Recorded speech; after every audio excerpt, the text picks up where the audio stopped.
adverse outcome as a result. I've been practicing law for 25 years, and the majority of my practice has been representing nurses and long-term care facilities. I've met with a lot of your counterparts. And what I've learned is that to be a nurse, it's more than just a job, especially a nurse in a long-term care setting. It's a calling. You're not going to be a nurse in a nursing home unless you feel called to help people, especially the geriatric population. What I've seen, and I know you've seen it in the last 3 years, the pandemic has had a horrific impact on the availability of licensed nurses, licensed LPNs and RNs, especially in long-term care. It's been very difficult to staff long-term care facilities appropriately. In preparation for today, I just looked online and found the first 3 articles I could on staffing issues in long-term care. And what I found were headlines like staffing shortages force long-term care facilities to limit admissions and hire agency workers. Long-term care sector continues to battle worsening workforce crisis. The nursing home staffing crisis right now is like nothing we've seen before. I anticipate that that is also your experience. You talk to nurses, you are nurses. You understand the staffing crisis. We believe that this new certification of certified medication aides can help resolve that crisis. So now that can free up LPNs and RNs to provide a different type of services, more complicated services for long-term care patients. And at the same time, there's been research on this type of position, and the research shows that it does not limit the jobs available to LPNs and RNs.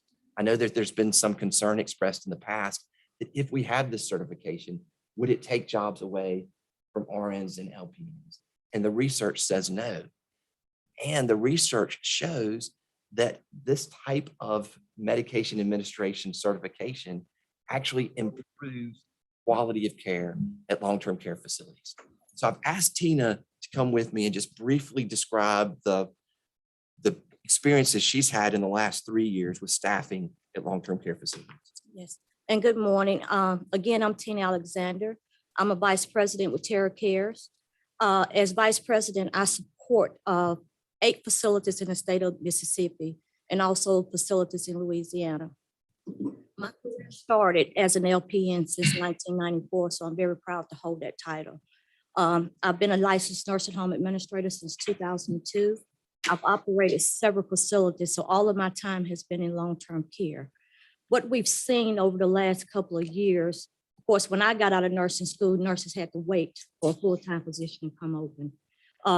We have managed before the pandemic to kind of hold still, even though we saw the staffing issues with nurses. But here lately, it's gotten worse.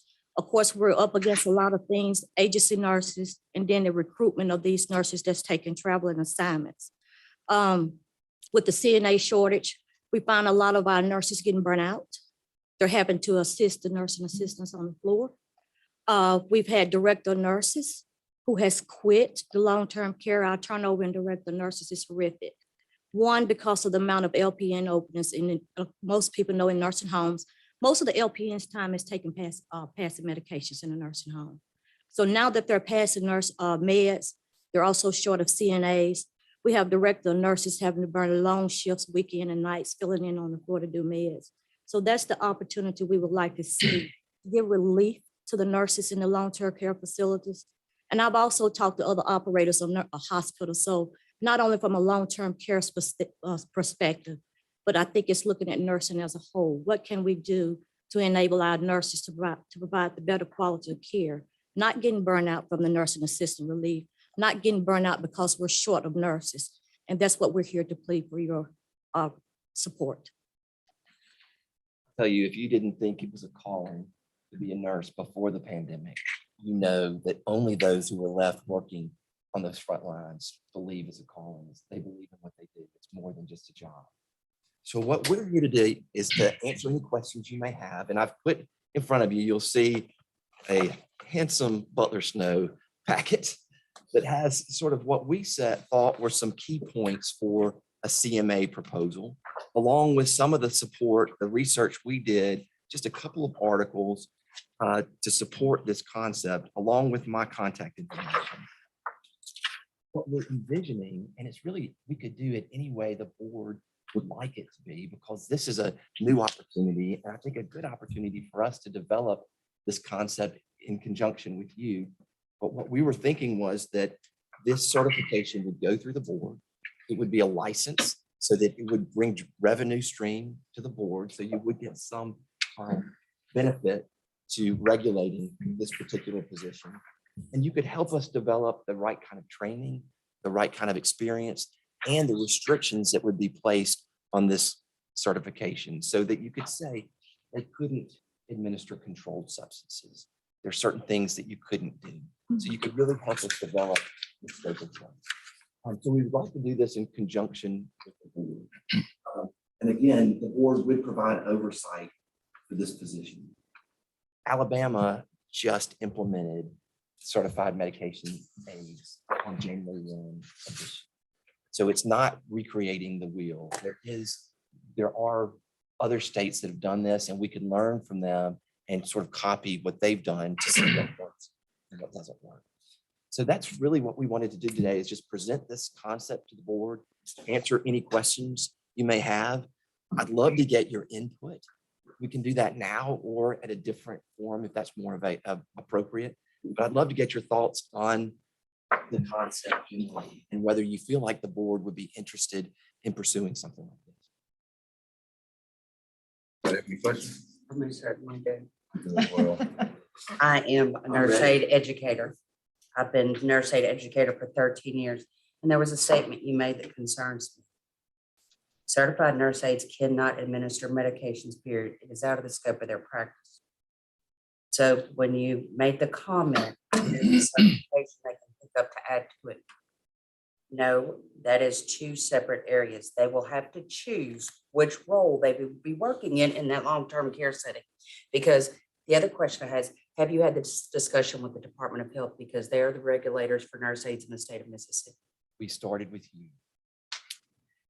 The Department of Health is where you need to reach out to as well, because Antonika Robbins will guide you. You're welcome. And so for me, I'm going to be totally honest. I do have concerns.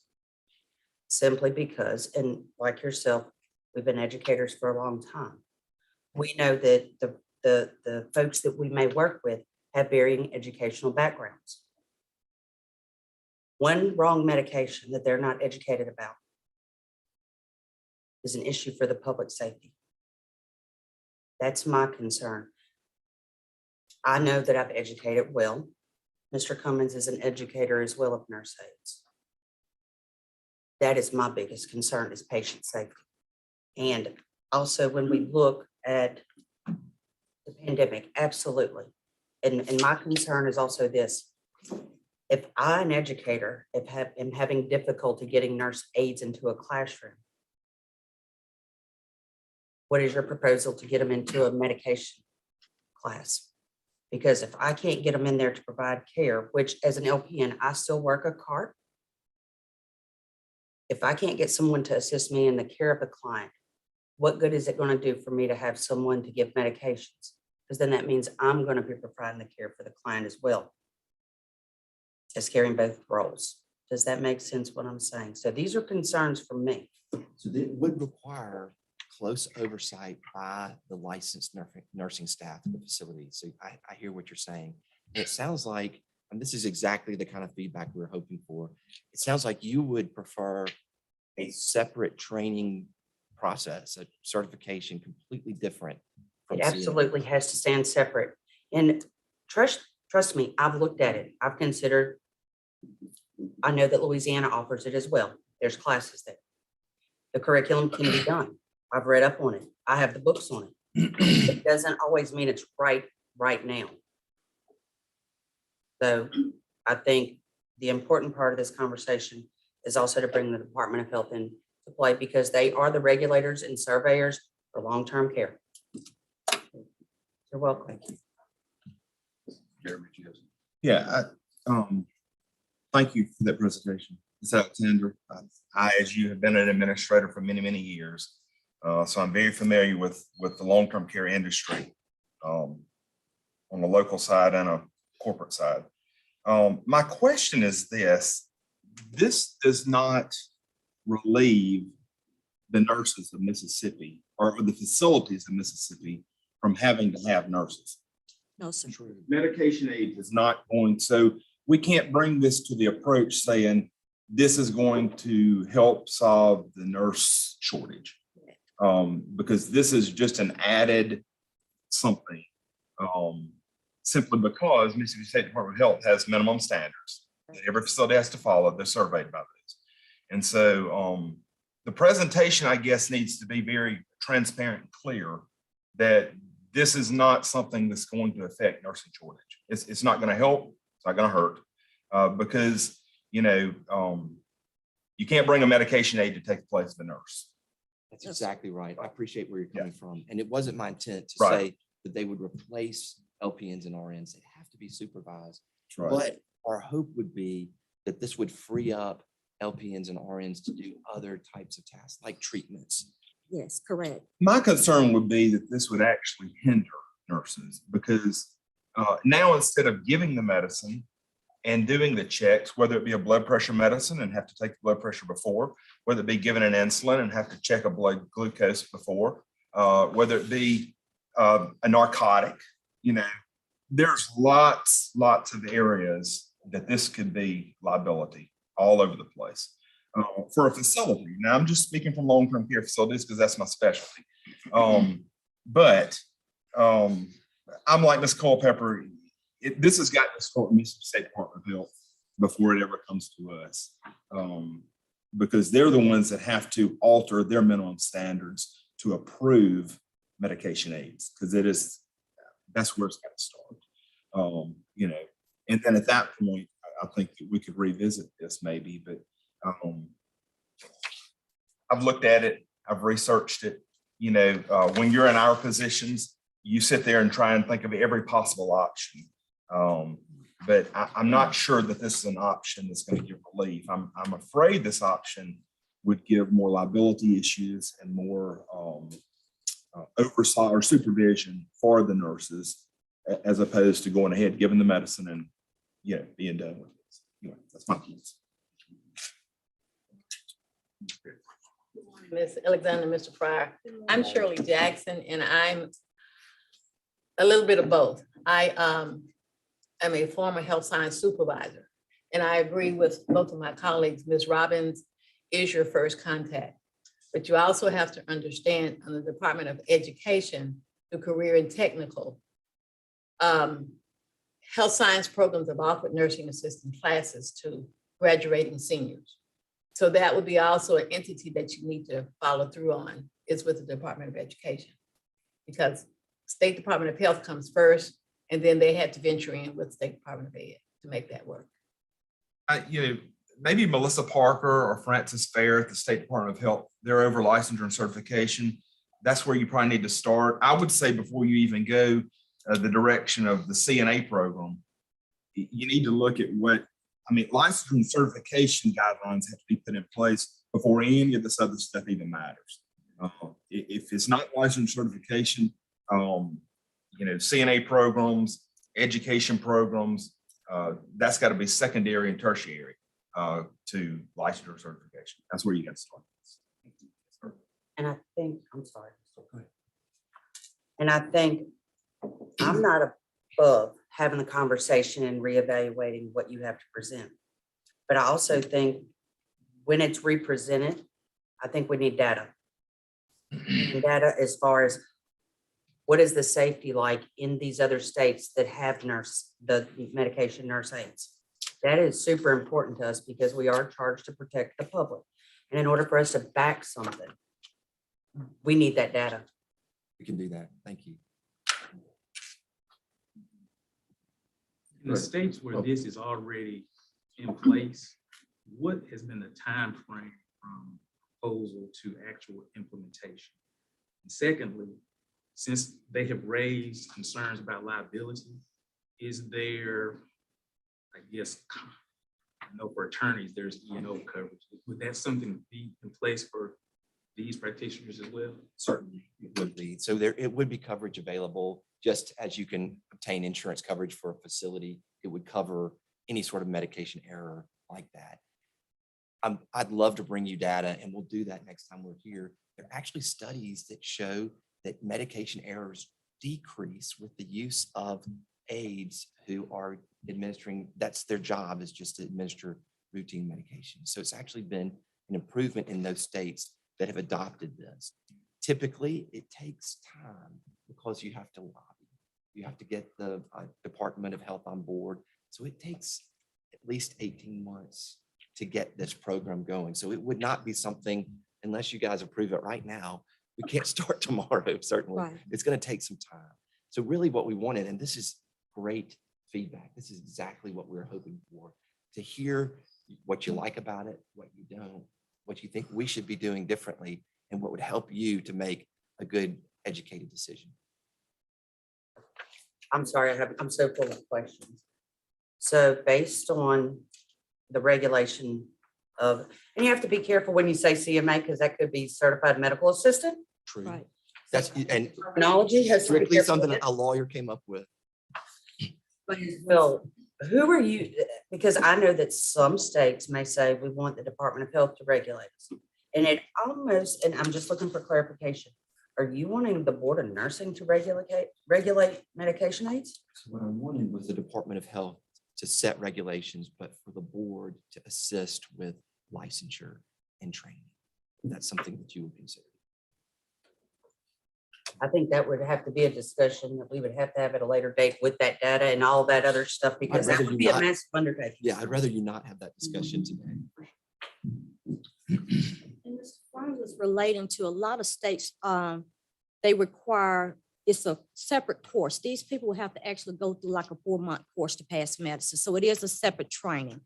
A lot of them prefer, they take CNAs that like has been at a nursing home for 2 years, certain GPA, SAT levels and all that stuff. Those are the ones that they will accept into the program. So not all CNAs can do it because they actually have to apply. But for nursing homes, if we want to send a CNA that's been there for years through this 4-month program to get the additional certification, they have that option of being able to kind of like promote CNAs. So now, to better their education. So it would be a separate title. So they would not be just CNAs passing meds in the nursing homes. They would have to go through like a 4-month course on administering meds. The other states, they do not give insulins. They do not give any blood pressure medicines. Nurses still have to give those. They do not do any narcotics. So there are some meds that LPNs still have to give. It just takes away about 80% of those meds where it does not take monitoring from a nurse standpoint to do. At last count, there are about 25 states that have implemented this position. And it seems to be the research we've looked at is positive, and we can provide that to you the next time we come. And I guess following back up on what you said, I think it's going to be very important because of that scope of practice that as a medication aid, you have to delineate which role you will be working in. Correct. Okay, correct. So you're saying a CNA shouldn't They be cannot- turning and repositioning patients and administering medication? They can't do both. I'm sorry. Okay, so just real quick, I am admittedly the biggest nerd on the board. Okay, so the first thing I did was pull out the research that at least the 2 studies you put in here in the NCSBN. So this has already been alluded to, but I definitely would encourage you to do a more current review of literature. Your NCSBN paper is 13 years old. One is a Canadian study, which is a very different system. Very And then- similar to this. And well, okay, and the other one, I just would preferably, just a very quick glance at these, I'd really like to see real numbers from those 25 states, and that will take you a while to get, I'm sure. This is really not representative, but I appreciate you guys coming and seeking our perspective, and I think you're preaching to the choir when you're talking about people being burned out. Balancing that with protecting the public is is a high task, but thank you for bringing it. Thank you. Any other thoughts or recommendations or suggestions going forward? I still don't understand really how this is going to help the long-term care industry. I guess that's what administrator to administrator, I guess that's what I need you, because what my mind goes to is now, instead of hiring 3 LPNs to cover my floor on 7 to 3 shift, now I got to hire 3 LPNs and 3 or 2 or 4 or however many med techs. So from a financial standpoint, this is actually costing me more money and there's really no relief. No, I think that we're looking at, so where if I had a unit and I needed 3 LPNs and I only have 2 because I'm nursing short, what I can utilize a med tech that can help, that passes meds. So it will not take the relief from the nurse being a nurse, but again, it would take a 2-hour med pass that I would have in the mornings.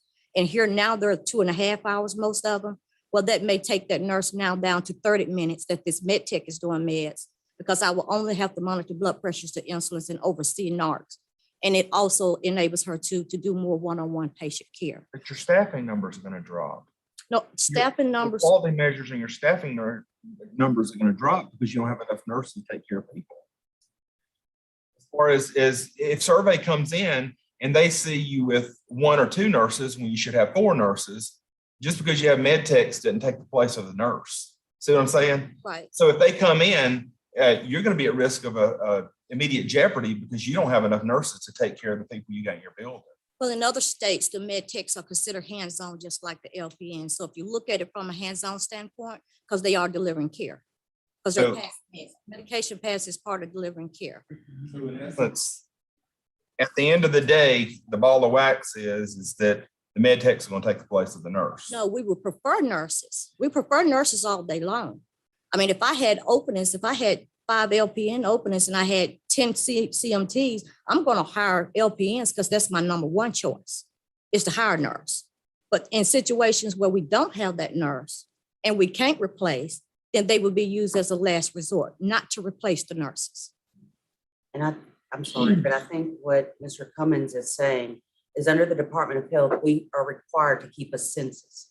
And if Right. that census does not, and you said you were an administrator, you understand that if that census does not reflect the nurses, licensed nurses, because let's face it, nurse aides and the medication are only certified. Right. The licensed personnel that are to be kept on that census, if they walk in those doors at any point and our census does not match what we're supposed to have on duty, that's an IJ, which could cost us a shutdown of our facility, which is a serious, serious issue. So in the nursing homes, they require you to meet minimum standards per patient day. They do not say, well, based on your census, you need this amount of LPNs, this amount of RNs, this amount of CNAs. They look at you from a whole standpoint, all caregivers hands-on 24 hours. So they don't say a building 120, you got to have 15 CNAs today. You have to have 10 LPNs. They're saying this is the number of hands-on staff that's required to take care of them, not by role or not by discipline. But Ms. Alexander, you know, and I do too, that if Right. they come in and you've worked 20 CNAs on day shift and you've worked 2 on nights, they're going to write you a jeopardy because of quality of care. If there was an incident where they Neglect. found areas where residents suffer from care, Right. however, if there's no issues that result in care issues and you're that short, you don't see that. They have to find an issue with care first. So we're not looking to eliminate at all. We prefer to have the nurses. Okay. I do have one question. Do I recall you saying that of the medications that the nurses give to the patients, that 25% of it is blood pressure medication, narcotics, things that Yes. they have to do? Yes. So this would be relieving them of 75% of the medications that they give to patients that are not under that Time category. frame of them having to actually pass meds. Yes, instead of, if I'm 3 nurses short, well, if I could be 2 nurses and a CMT, if that's all I had, well, that eliminates the time the nurses are on the floor with these 2-hour, 2.5-hour med passes. They can be on nursing care. Yes. Appreciate y'all coming. Thank you very much for this opportunity. You've got my contact information. please send me more thoughts, more input. I would love to hear from each of you. Thank you. Thank you. Open forum.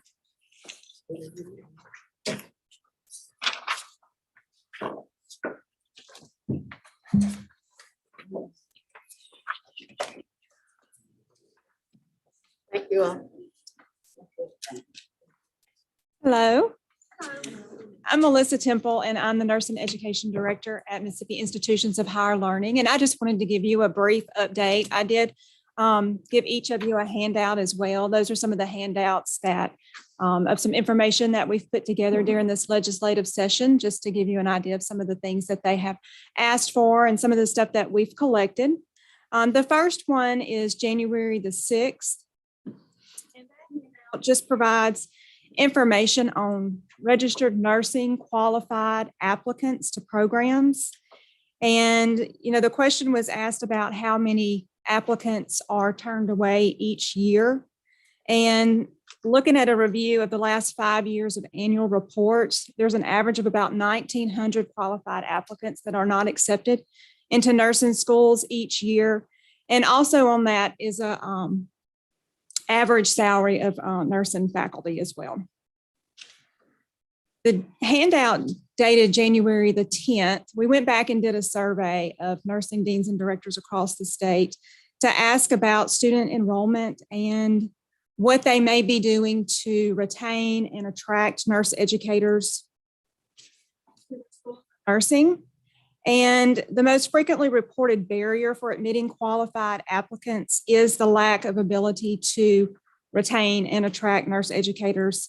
And the number one reason is because of nurse faculty salaries. That's what was reported from their input. Also important to note, there were many that raised the concern about not only do we need to think about qualified applicants who are not admitted into programs, but there are many qualified applicants admitted to programs every year who are not able to complete the programs. And so any strategies that could be developed to help retain those students who are already in the programs and who are accepted. So identifying, you know, why they leave programs, why they're not academically successful, and trying to decrease attrition would also be beneficial and not just admitting all qualified applicants. The next handout is just a quick look at COVID-19 impact on nursing education.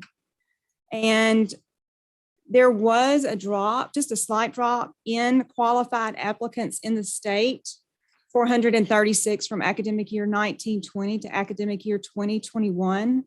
But even with that, all applicants still couldn't be admitted. The greatest concern is the nurse faculty vacancies in associate degree programs and baccalaureate degree programs. In the October report, fall 2021, schools of nursing reported 20 faculty vacancies. And at a ratio of 15 to 1, 15 students to 1 faculty member, that's 300 students that could not be admitted due to lack of faculty. Nursing deans and directors reported an even greater loss of faculty in just a few short months from that October fall 21 report to spring 22. An additional 10 vacancies were reported in BSN programs for a total of 13 this spring, and an additional 2 vacancies in associate degree programs for a total of 19 spring 22. They reported faculty are leaving, same as you're hearing in the nursing workforce. Many are going ahead and retiring, citing exhaustion and burnout, and some are leaving to enter practice at a higher rate of pay. When asked about retirement eligibility, schools of nursing deans and directors reported approximately 100 current faculty in the state, and 13 nurse administrators would be eligible to retire in the next 3 years. Looking at enrollment in pre-licensure registered nursing programs, enrollment dropped below 4,000 in fall of 2021. And there has been a steady decline in pre-licensure enrollment over the last 4 years, with 4,642 fall 18 and Enrollment in associate degree programs dropped from 3,062 in fall of 20 to 2,822 in fall of 2021. That's 240 students. And in BSNs reported a similar drop from 1,374 fall 2020 to 1,137 in fall of 21, which is 237. So together, that's a total of about 477 students. And that does coincide with the steady decline that we've seen in nursing faculty over that same period of time. I also just wanted to give you a little update on Nclex. I know you asked about that at the last meeting. And so 2021 has closed out. And the good news is that while there was an increase in first right failures for nursing graduates, many of them did pass on second right. A few of them did take multiple times, but pass rates for calendar year 2021 are in the mid 90s. And there are 4 schools even with 100% pass rate. So those students who were unsuccessful that first right did go back and they did pass. The number of first-time candidates in 2021, 1,890. In 2020, there was 1,885. So there was not a big drop from 2020 to 2021. But I do believe this year with the decrease in enrollment and the decrease in graduates, we'll see that number start to decline. Can I answer any questions? Any questions? Thank you. I want to Okay, sure. note, Dr. Temple, I applaud your efforts on behalf of deans and directors in the state of Mississippi. Thank you. Thank you. Sincerely, we thank you. I am just this morning, I've got a vacancy on my faculty. Just this morning, I had an applicant turn down the offer because of salary issues. And this was a great catch. She was a phenomenal candidate. And we are feeling the pinch. And I anticipate we'll have many more vacancies come August. It's just, the reward is in your heart as far as educating and knowing your positive ripple effect on the students and the patients, the thousands of patients they will care for. However, nurse educators need to be compensated accordingly. And it's very disturbing that we are continuing to pay salaries that haven't changed, starting salaries in most of our community colleges and senior colleges that haven't changed in 20 and 30 years. We're seeing. So I think the board is grossly aware of this. And I will speak for myself. This is my hill I will die on. So I'm passionate about this. And I know we have to compensate our educators appropriately, thereby producing enough competent nurses to meet our state's needs. So thank you. Thank you. Yes, I've got a question, and this maybe would include Mr. Bobinger. I know that the legislature had expressed effort for leadership to address some of the nursing concerns this year about salary.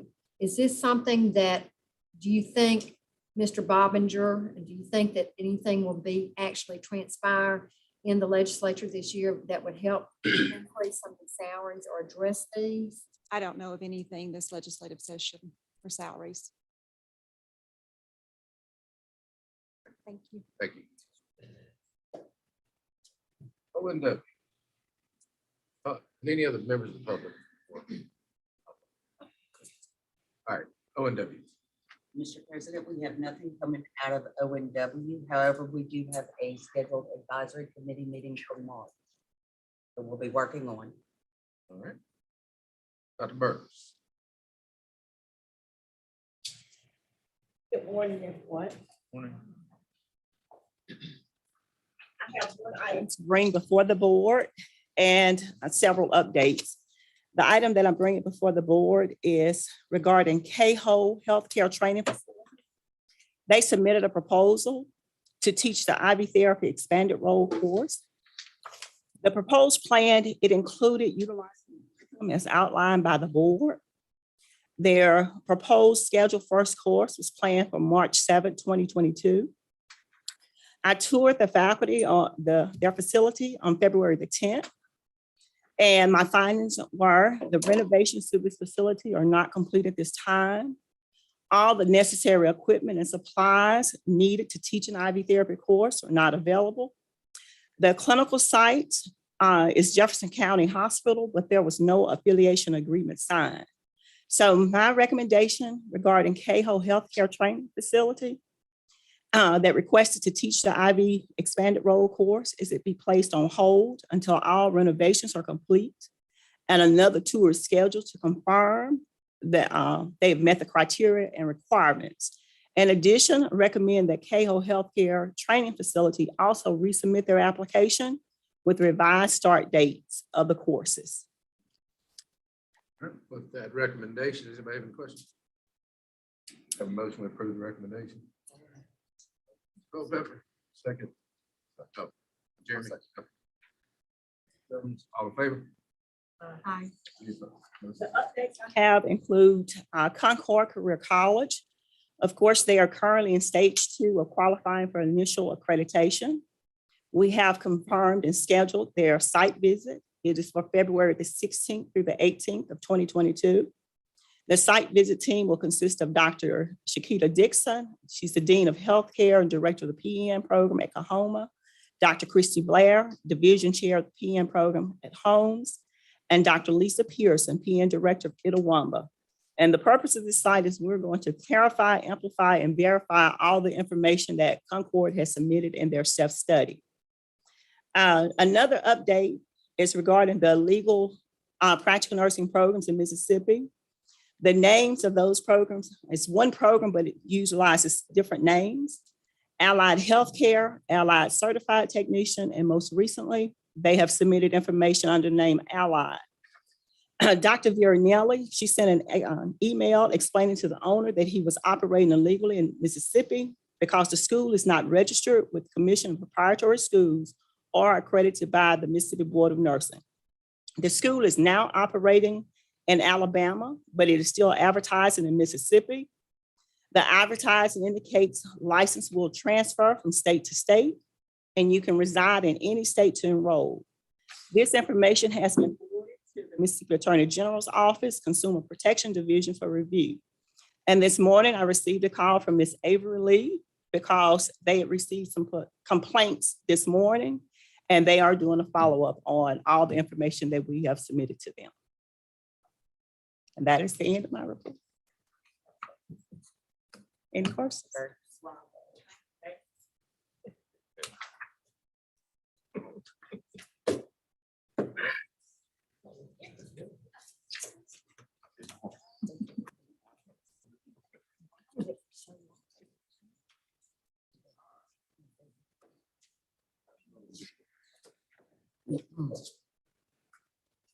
Have a motion to accept the business meeting minutes from December 10th, 2020. First, Ms. Nancy Johnson, second. Second, Ms. Shirley Jackson, all in favor? Motion carries. Accept the hearing panel minutes from October 21. Make a motion. Make a motion, Ms. Nancy Johnson, second, Ms. Shirley Jackson, all in favor? Wait, reading your names on motion. Motion for that. Motion, Ms. Nancy Johnson, second, Ms. Shirley Jackson. Future hearing, meeting, excuse me.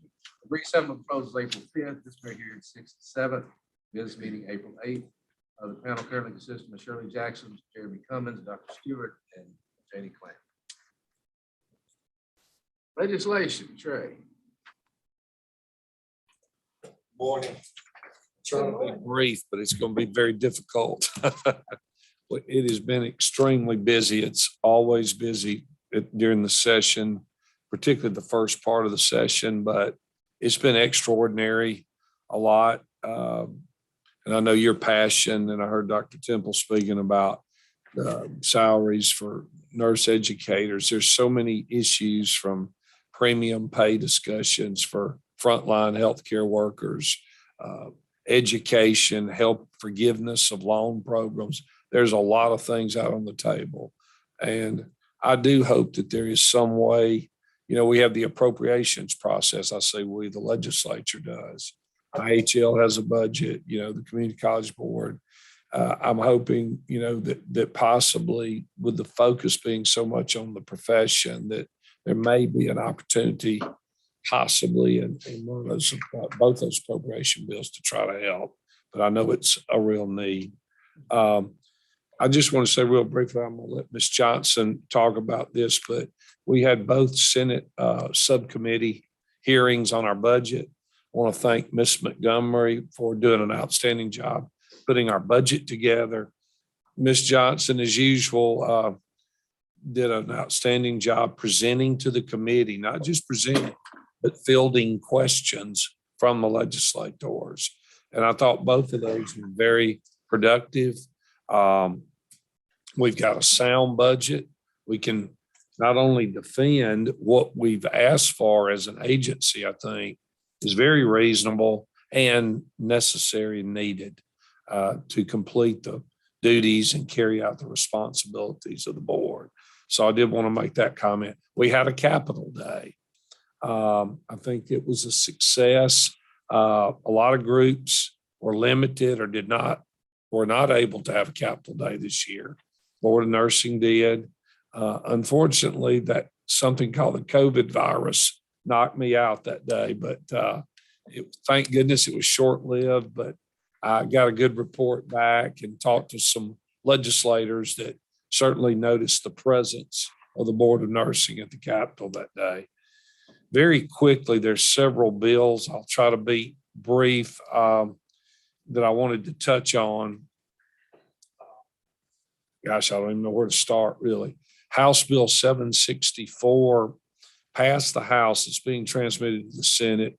Ms. Johnson and I have talked several times about this bill. It's the Mississippi Healthcare Workers Retention Act of 2022.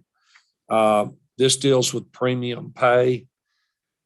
In the House version, there was also a Senate bill, and I'll get into that in a minute. The House version, it's appropriated $56 million out of really American Recovery Plan funds, federal dollars, COVID related, to help supplement these our people. You know them, you've been there yourselves. The people that are licensed by this board, the stress, the challenges they've experienced over really the last 2 years now due to the virus. And it would propose paying up to $5,000 per licensed / certified healthcare worker.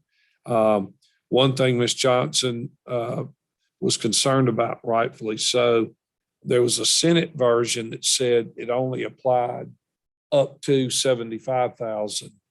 This bill says you can be eligible if you make up to $150,000, which that takes care of advanced practice and most all of our workers, at least as far as regulated or licensed by this bill.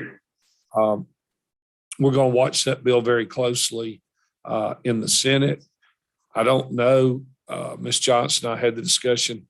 I'm not saying $5,000 is adequate, not that it's not appreciated. It would be very much, but at least it's a gratitude, and it's something for the folks that have had to, work double shifts and multiple hours under very tough conditions. And I don't know if any of you get a chance, but if you can go back and watch 60 Minutes last Sunday evening, I think I texted Ms. Johnson. I think she may have already been watching. There's an excellent piece about the stresses and strains. I know we hear a lot about it, but when you see it on video, they actually went into the clinical setting, the hospital setting. I thought it was very powerful. So I encourage you to do that. I want to mention a real quick bill. The Medical Cannabis Act was signed by the governor on February 2nd. That's going to be a process. Department of Health, they have a lot of work on them, and I think they're up to it. Dr. Dobbs and his group they do a great job, but they're having to promulgate rules and regulations and really prepare to get ready for this, because it's an onslaught. I mean, there's going to be a lot of people applying, whether it's growers, cultivators, dispensaries, it's going to be a lot. So we'll see how that plays out. I think it's still going to be a few months before you actually start getting to the point of any sales occurring, probably several months, but the process is moving. I wanted to mention Senate Bill 2178, as we refer to as the Full Practice Authority Bill. I think we were all disappointed on behalf of our profession, and particularly the advanced practice nurses that we have. That bill was the bill, to basically remove the collaboration agreement, allow those advanced practice nurses to practice strictly within their scope, nothing more. A lot of work's been put into this. We had a hearing in the fall. Ms. Johnson presented. We had a hearing, I think the last day of January, end of January, where the bill was discussed. A lot of work with the committee members. It's the Senate Public Health Committee. We really thought there was going to be a vote on it, but right at the end, there was a decision made not to have a vote. So the bill did not pass, but we're going to continue working and advancing that issue. And thank you to all of you and to all the individuals out there who had an interest in the bill, who reached out to their legislators and worked to promote and advocate for this bill. I mentioned helping nurses or the profession. House Bill 1005 is going to be sent over to the Senate. It provides loan forgiveness for really LPNs, RNs, advanced practice. I think there's a provision that you have to stay 5 years, work in the state 5 years to take it full advantage of those benefits. But this is still a good program. And, we talk about recruitment, tying back into education and trying to bring people into the profession, I think, and retain them as well. I think this is a good bill. Hopefully it will be successful in the Senate. We're certainly tracking it and speaking favorably for this bill. House Bill 1196, we put a lot of work into this bill.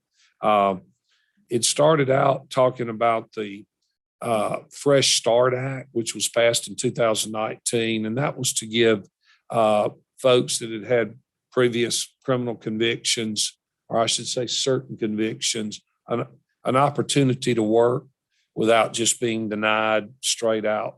And certainly we support giving people opportunities, particularly with shortages.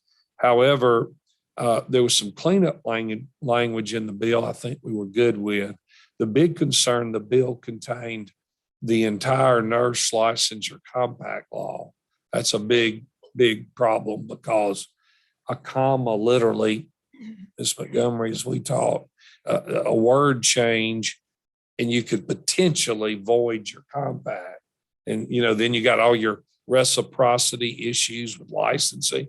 And can you imagine that coming about on top of the shortage that we have now? So I give credit to the legislature. We did a lot of work educating, talking to legislators, and we got all the sections of this bill. An amendment was made on the House floor by Representative Bain to strike section 6 through 9. That's all the nursing language. So we were taken completely out of the bill. I think barbers, social workers, and some others were still left in the bill, but nurses were completely removed. And that's what we had requested and advocated strongly for that. So I wanted to mention that to you. There's so many bills, a couple that I'd been asked about and had calls on, and I know some of you were aware of House Bill 673 and House Bill 674. 673 dealt with the construction, if you will, the reconstitution state board of medical licensure. And the other bill was 674. This was an extensive bill that really dealt with a lot of the language of the State Medical Licensure Board Act. They're actually enabling legislation, and that's fine. There was some issue or concerns, I think you'd say, Ms. Johnson, with a portion of the language in that bill that was concerning, I think. But in any event, that bill died on the calendar. And I should say yesterday was the deadline to get bills off the calendar, general bills. I wanted to mention, Ms. Montgomery, this is kind of in your wheelhouse, I suppose, and Ms. Johnson, Senate Bill 2810. It passed the Senate, it's going to the House. It talks about telework for state employees. And it just basically sets some criteria for that. I think, Shannon, it also gives the state personnel board some authority on setting policy. It's more of an administrative issue, but it's still very important due to, what we've experienced in the virus and during the pandemic, allowing people to work from home or other locations. And I think the productivity's been very good and it's worked. And I give credit to our leadership here at the board and the agency for developing some standards and policies to allow that to happen. And that concludes my report, Mr. President. I could probably talk on, but those are the highlights. Any questions? I don't have any questions. Thank y'all for your support, and please reach out to me anytime with questions or concerns or comments. Thank you. Excuse me, Executive Director. Well, good afternoon now. And I'd just like to take this opportunity to thank Trey Bobinger. Trey has worked diligently, I know, for the past 4 or 5 weeks. He has notified me anytime anything comes up with nurse in a bill. And so he has been reading them along with me. And we've agreed on some of the language that needs to be taken out. And that's kind of scary because he's an attorney and I'm not. But I thank Trey for all of his hard work. He really has hit the ground and been our grassroots, our boots on the ground, and alerting us to things that have come up within the bills pertaining to nursing. And I thank you all because I try to get that information out to you on a couple of those bills I've sent to you that are concerning or that I get complaints or concerns from our constituents about. I pass it on to you all so that you all can peruse it and give your feedback as well. So I appreciate all of you on that. My report is brief. The mid-year meeting is March 15th through 17th, 2022, the NCSBN mid-year meeting. And we have people that have registered to go to that meeting, several board members and some staff. And so if you have not completed your travel, because NCSBN has released approval for everybody to go ahead and plan travel, it will be an in-person face-to-face meeting. So things are beginning to open back up with our NCSBN conferences. Right now, everything is on go for all of those meetings going forward to be face-to-face unless there's a change. So if you have not done your travel, please get with Vanessa Gray, my executive assistant, and make sure that you have that because the economy being what it is, everything is skyrocketing. So the longer you delay, the more costly that may be. But we appreciate you going to that. MEC Capital Day. They had to postpone their initial Capital Day, and that has been rescheduled for March the 3rd. And so if you are interested in participating in MEC Capital Day, please contact Vanessa Gray, send her an email because we do have a certain number of tickets to attend that event, and she can make sure that we have the appropriate seating if you wish to attend that. You heard about the Concord Career College site visit from Dr. Burks, and that will be February 16th through 18th, 2022. So we're excited about that. That will be one of the first site visits, I think, since we've taken over the practical nursing education program. And she has a great team that's also going to do that site visit. The only other thing I want to bring to your attention is thank you so much for the board retreat that we had January 24th through the 25th. I've reviewed some of the results of the survey. They have been extremely positive. It looks like it was a very rewarding and educational event for our board members. And just to recap on some of the topics that we discussed: board governance, board hearing decisions, the OLRC, and our data system. And we're looking into doing a more robust implementation of our data system going forward. So I thank you for your input, your feedback. Shan and I and the staff are working on some of those issues. And I'm sure we'll be having some committees getting together that includes some of you going forward, like with our strategic plan and things of that nature, because that was another issue that we talked about under the governance, is the strategic plan.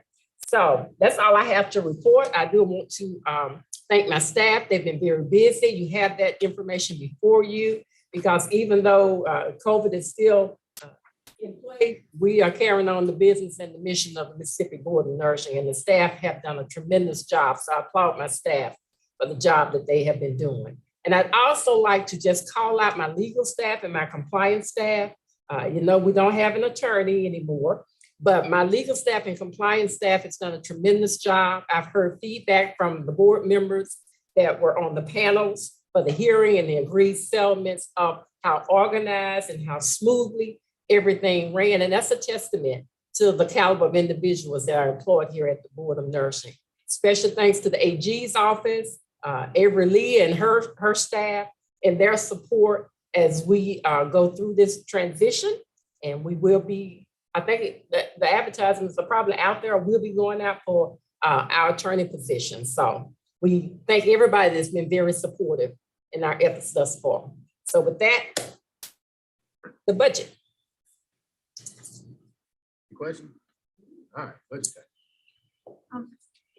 If it's okay, can I do the finance committee and at the same time as the budget report? Okay, so we have two different motions. One will come to approve the budget and the other is a motion from the committee.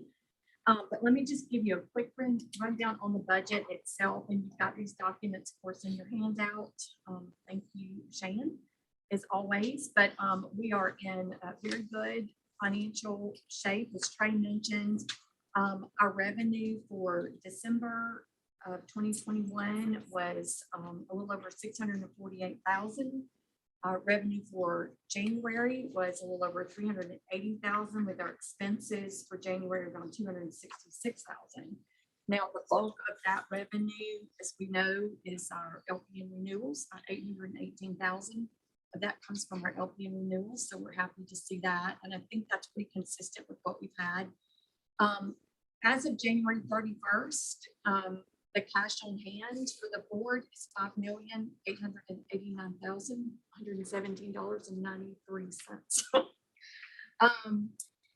In terms of, and then let me just also say the expenditures, O&W expenditures total for scholarships and so forth year to date are actually more than 700,000.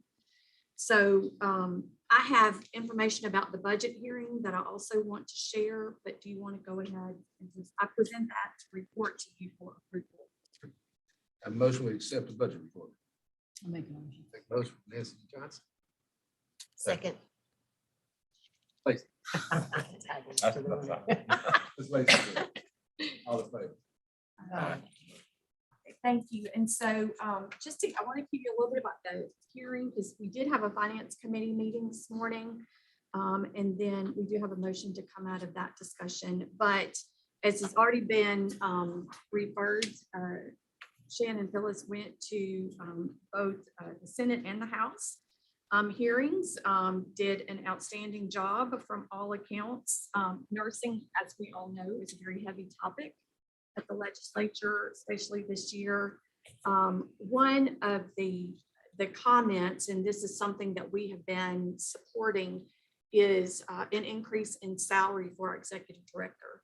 And so while we do not have final approval on that, I'm going to tell you a snippet of a story, and I think you'll get a sense of where we are in terms of that approval. So in the Senate, Chairman Jackson, after reporting and Phyllis fielding questions and so forth, he looked at the committee, and I'm relaying what I've heard. He looked at the committee and said, if we're going to do justice by nursing, this is where we start. We support this increase for our executive director. And he looked at every committee member. So that speaks volumes. So we're really anticipating that that's going to come through. Just some other data I think that the public needs to know. We talk about the staff is busy here. We're doing all these things. Let me just give you some data. And this, of course, went into the budget hearing reports they gave. So during the summer, when we had the COVID surge, this staff credentialed 2,196 additional nurses. Okay, that's a big number. I've already spoken about the 700,000 plus in scholarships, and they also issued 561 temporary permits to graduate nursing students in the state. So we often hear about shortages. These are real numbers that the staff is contributing to the workforce. So that's a real positive. The other thing I wanted to let you know is that the board does have 40 PINs positions. All but 5 of those, as you know, we were asking for a 3% increase to get them to the minimum, and all of those were approved. So we're excited about that. Our budget request for next year is $2,928,757. So any questions about that? Okay, so as I mentioned, we had a finance committee meeting this morning, and Dr. Temple has done a good bit of our work for us already. I told her I was going to talk to her, and I am going to talk to her, but she's given us some really good data to start and support. But the finance committee made a motion and wants to bring that as a motion to the board. So I'll present that, and then if there's discussion, it comes from the committee. We move that the board of directors direct the hiring of a consultant to explore avenues for recruitment and retention of nursing faculty and students for the nursing workforce in Mississippi. And I'll take questions if you have questions. This will be a contractual. Yes. And if the cost is more than 50,000, then we'll come back to the board. We just wanted to go ahead and be upfront, and because we do think there are some things that we can do through Office of Nursing Workforce to significantly impact faculty salaries, as well as continue with the support for students in terms of retention and recruitment. Which pot would it be paid out of? Well, we are looking, again, this would be for the next fiscal year, what we're looking for. So, and as you all know, this is stuff that we've got to go in the summer, basically, but we're looking at the APRA money. Thank you. We don't really care where the money comes from, but it would be a request to, we think, and again, that's why we want a consultant to help us gather the data and find the best processes, both fiscally and legislatively. But we're looking at a significant request, maybe 25 million. So this was getting at when I was talking, where is it coming from, paying for the consultant? Which pot is it Oh, coming contractual. And that's what I said, I didn't know if it's going to be board or O&W.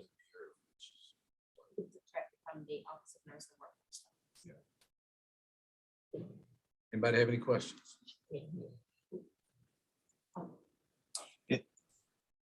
Here, which is it could come from Office of Nursing Workforce funds. I have a question about, where do y'all recruit for nursing? College level, junior college, high school? Where do y'all spend that money or that attention recruiting? Are you asking about students or faculty? Students. Well, all schools kind of approach things differently depending on what programs they offer, but recruitment at high schools, career days, there are a lot of virtual events now, associations that meet, like Moden, for example, the associate degree nursing meeting, we often recruit there for RN program, for masters and baccalaureate programs and so forth. So who funds that? That recruitment? The schools typically have to pay that out of their operating budgets. We don't help assist in any of that. We have not in the past, but that might be something that we look at. I see and look. And we're qualified. Associate degrees. And a large part of your problem is you don't have faculty Is to the teach them. faculty. And so we really, we have a good record of several years now of making, I think, significant contributions in terms of student scholarships. And we don't want to stop that. We know that's important. We actually have talked about if we increase that request, that we would target underrepresented populations, because we all know that our nursing workforce does not represent our our state population in the way that it would need to be. But to really balance those student supports with faculty supports. And we think we're in a position that we can ask for that and be successful. I think we all know what the bottlenecks is. Yeah. Absolutely. Anyway, with that said, does anybody have any other questions? Since we've talked a little bit, just reread the motion one time. Move that the board of directors direct the hiring of a consultant to explore avenues for recruitment and retention of nursing faculty and students for the nursing workforce in Mississippi. Another, all in favor? Thank you. And that concludes my report. Committee report, executive committee has nothing to come out. Well, the board is compliance. From compliance, we have a couple, and I'm trying to write while I read this to you. So on the first one, I move that the board adopt the compliance committee's recommendations that the following affidavits, formal reprimands be accepted for ratification. License R 855-718 and R 878-929. Any questions? Not, all in favor of accepting the motion? Aye. The next motion will be, I move that the board adopts the compliance committee's recommendations to deny the request of licensee number P 333909 for a second extension of 30 to 45 days on the nursing refresher course requirement pursuant to the final order dated and signed on November 2nd, 2020. Questions? All in favor? The next one, I move that the board adopts the compliance committee's recommendation to approve the request for licensee number P 338359 for an extension on the evaluation for chemical dependency substance abuse pursuant to the final order dated and signed December 7th, 2021. The extension is granted for an additional 30 calendar days. Questions? All in favor, approved? And the final one, I move that the board adopts the compliance committee's recommendation deny the request for the modification of licensee number P 324062, final order dated and signed October 11, 2018. Questions? Motion approved. And that is also. Advanced practice has nothing coming out. Practice, y'all. We did not meet, but just where we will need to meet before the April meeting because we've got to identify education references for our licensees who are directed to get continued education as part of their either agreed settlement or their order.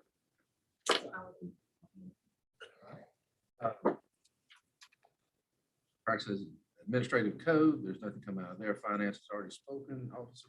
Nursing workforce has already spoken.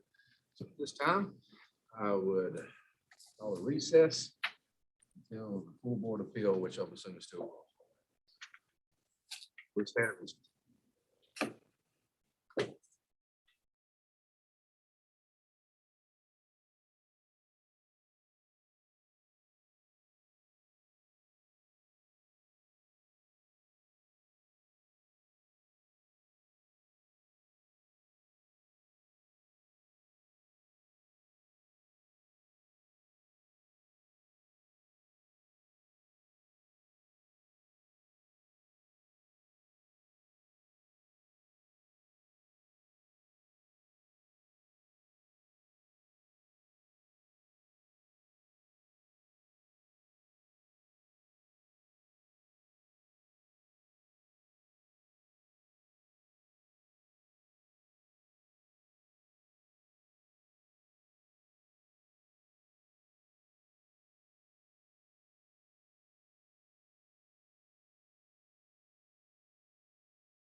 Laura Moore, can you hear us? That's interesting. I've not heard of that being used. Yes, I can. Laura, Mr. Yes. TJ Adams, can you hear us? Yes. All right, let me go drag Jeremy here. so we get I'm gonna started. continue to mute, we're just checking in.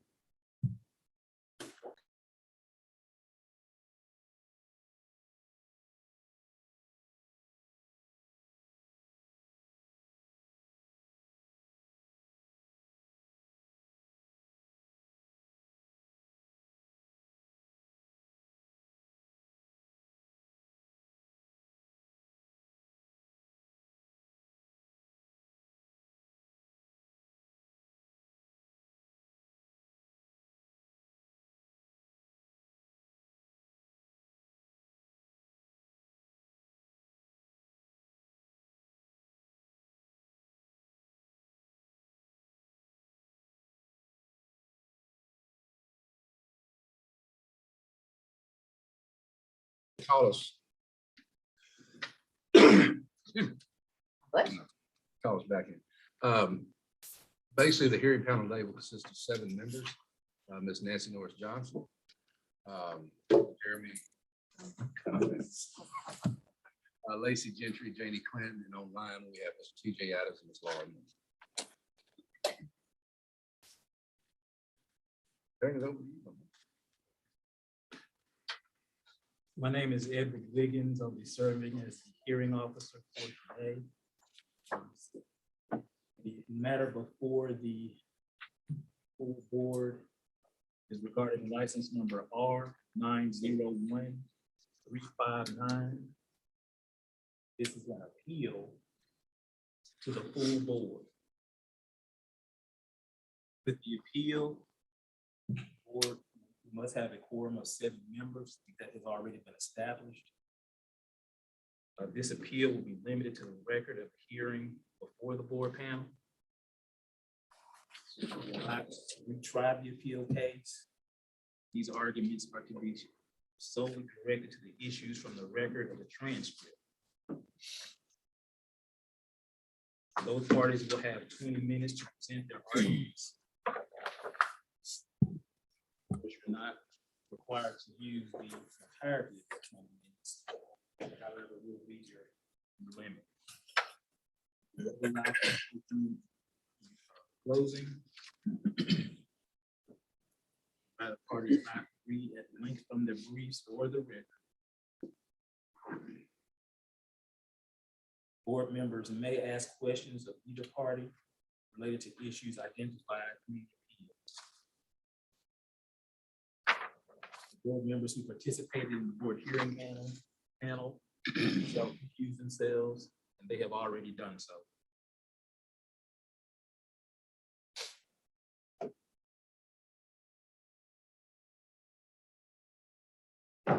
Any preliminary matters, counsel? Sir. None from the appellate. Not from the state. Thank you. Mr. Mercier, since this is your class appeal, we'll begin with you. Good afternoon, ladies and gentlemen. My name is Doug. I'm sorry. Hold on one moment. You want to use the full 20 at this time? If I could get a warning at 14. 14, okay. You may proceed. Thank you. My name is Doug Mercier. I represent the appellate respondent. Doing openings. Yes. I'll be very brief because I think I'm going to cover most of it in the argument. We're here about a nurse in Nurse Prac who went forward on a matter. There were mistakes made by her that she discussed at the hearing. There were mistakes made by the board and the staff in how they went about protecting her due process rights. I'll get to that in the argument. Mistakes are made by people on both sides. She is a licensee. She's governed by the board, and the board has every right and reason to expect that she will abide by the rules and regulations and the law governing nurses. By the same token, nurses have the right to believe that this agency that governs them will also abide by the law. That wasn't done here, mandating reversal. even if you believe that the law was followed, the board acted in a manner that is arbitrary and capricious based on the many decisions of the board in the past for similar circumstances. We can demonstrate that as well. But our primary argument is that the due process requirements to protect the rights of a nurse's license, once she has a license, were not followed here, which requires reversal. But if you think it was, then we at least ask that this decision be modified to be commensurate with the other decisions of the board for similar factual circumstances. Thank you.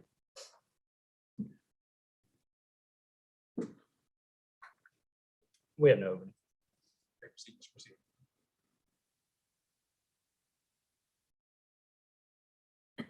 Cna Singleton is a nurse practitioner who's never had any problems with the board previously. She worked and was working at the time of the hearing at the Sonny Montgomery VA. The board brought charges against her alleging that she failed to practice in a collaborative relationship with a physician, that she practiced nursing in a manner that failed to meet generally accepted standards of nursing practice, and that she prescribed hydrocodone to 2 patients without a collaborative physician agreement in place, and that she didn't maintain patient records and didn't register an approved practice site. It really arises out of the fact that she was a hospital nurse where she had 6 collaborative physicians. She also had a collaborative physician with a jail or a prison. So she had 7 collaborative physicians. And all these collaborative physicians were set up by the administration of the hospital. She never did it herself. And she said that she was ignorant of the law. She admitted that. She says she understands that's no excuse. But it wasn't as if she was acting rampant. Where she made her mistake was she started a company and operated out of her home called Tender Care. And from there, she saw patients kind of in a home health way, not in her home, but she went to them. Those records that she had, she moved them to specialty health care, and the person that maintained those records died, according to the transcript, before she was able to get them. The board, after hearing all the evidence that was presented, which is here in the transcript, decided that she should be disciplined, and they disciplined her with, if I'm remembering correctly, 36 months of probation, a fine, and I believe there was hearing in there, hearing courses involved as well. The 36-month probation is the one that's very difficult for her.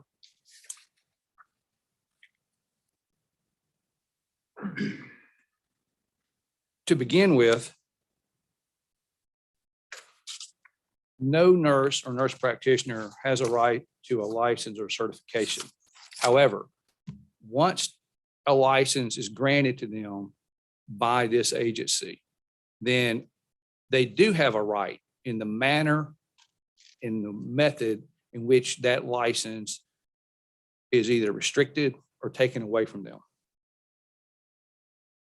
There's a case, a Mississippi case, Leland versus Mississippi State Board of Registration for Professional Engineers and Land Surveyors.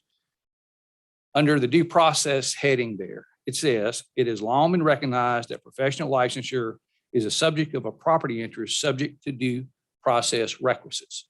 Once you obtain the license, it becomes your property. And the way that property is taken away from you is subject to due process.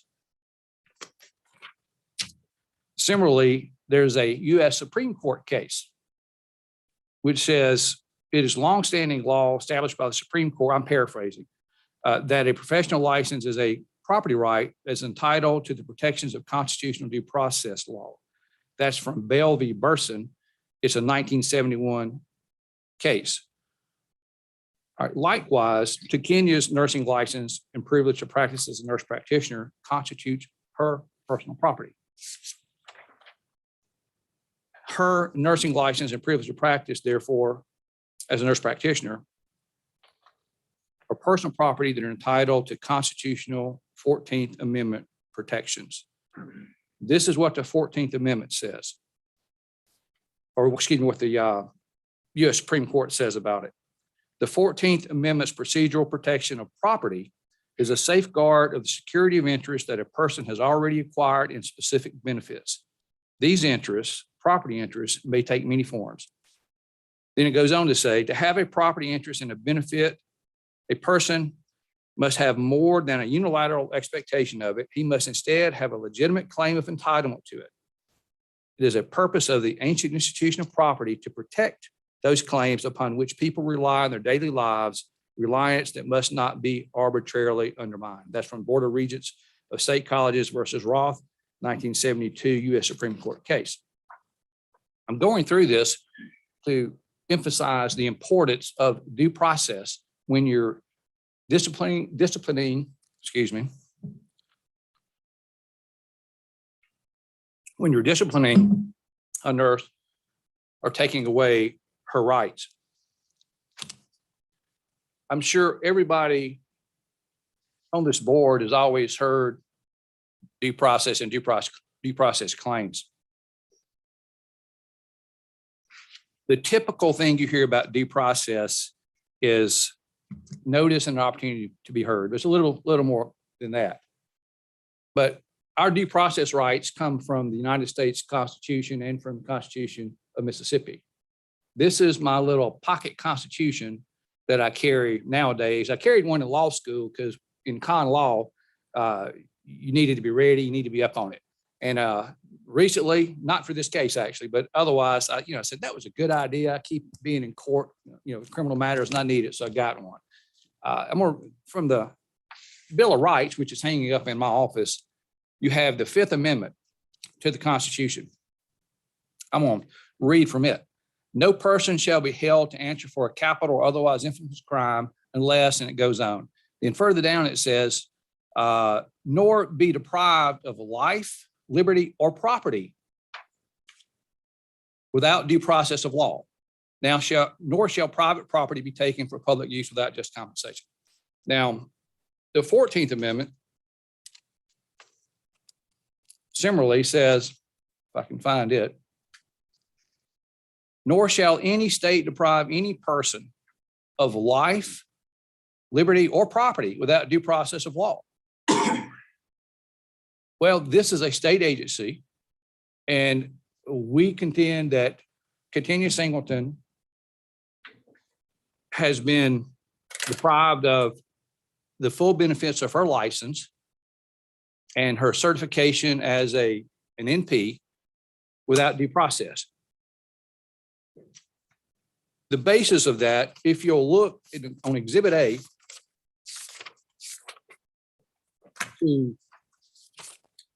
I'm sorry, it's not Exhibit A. It's going to be Exhibit B.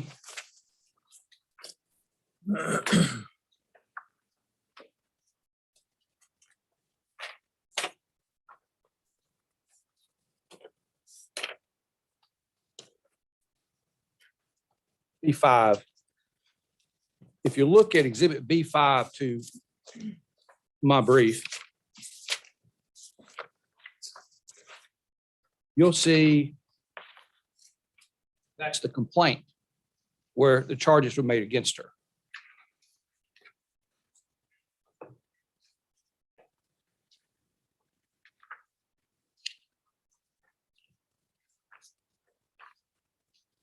And if you'll look at the very back attached to that, and this is an exhibit from the board, this is the board's own exhibit introduced at the panel hearing. There is the green signature card. And if you look at the signature, it says COVID-19 for the signature, and the printed name is COVID-19. And the date is December the 10th of 2020. Well, it's December the 10th of 20. December the 10th, 20 was the date of the hearing. First of all, her name is not COVID-19, and that's not her signature. There's other records that the board has to see what her signature is. But even if it was her signature, that says December the 10th, 20. By statute, she was required to be served, if this was done, 15 days prior to the hearing. That's not a wish. That's mandatory from the state legislature to this agency. Specifically, in Mississippi Code annotated 73-1531, which is a part of the nursing practice law, this is what the state agency is required to do by the legislature. Charges may be brought upon sworn affidavit filed by the Board of Nursing against any licensee who has allegedly committed any act in violation of this article that is grounds for disciplinary action. Upon receiving the sworn affidavit charging a licensee with an act which is ground for disciplinary action under this article, this is important. The executive director or designee of the board shall fix a time and place for a hearing and shall cause a copy of the specific allegations and charges to be sent by certified mail or served by personal service or process together with notice of the time and place fixed for the hearing to be served upon the accused at least 15 days prior thereto. It's not an option. It's mandatory. It wasn't done here. You can read the transcript. There is nothing in the transcript where there was a finding that Cna Singleton received notice of the hearing 15 days prior thereto by certified mail or otherwise. It's just not there. And so you're probably thinking, well, okay, but she was there, so obviously she knew about it, but it really doesn't matter because that's not what the law says. Matter of fact, I'm trying to find the case law that says that right now, if you bear with me. Here it is. There's a case, Span LPN, and a couple other LPNs versus Patsy Wood. That's 269 Southern 3rd 10, a 2018 case. And this is part of what it says there. Actual notice of the claims against them was insufficient. I'm paraphrasing there. The court rejected that actual notice was a substitute for the required statutory notice under their section they were having there litigating 15-1-36-15. The statute does not provide an exception to notice requirements for medical malpractice cases in which a defendant may have actual notice of the particulars of a claim. That was a med mal case. It's the same law, though. It permeates throughout our law in Mississippi and this country. If a statute states that you give statutory notice in this manner, it doesn't matter if they know about it otherwise. If an investigator called and told them, hey, you need to come, we're having a hearing, or they got an email, it doesn't matter. This is required statutorily to have jurisdiction to go forward with a case against her. Her due process rights were not protected.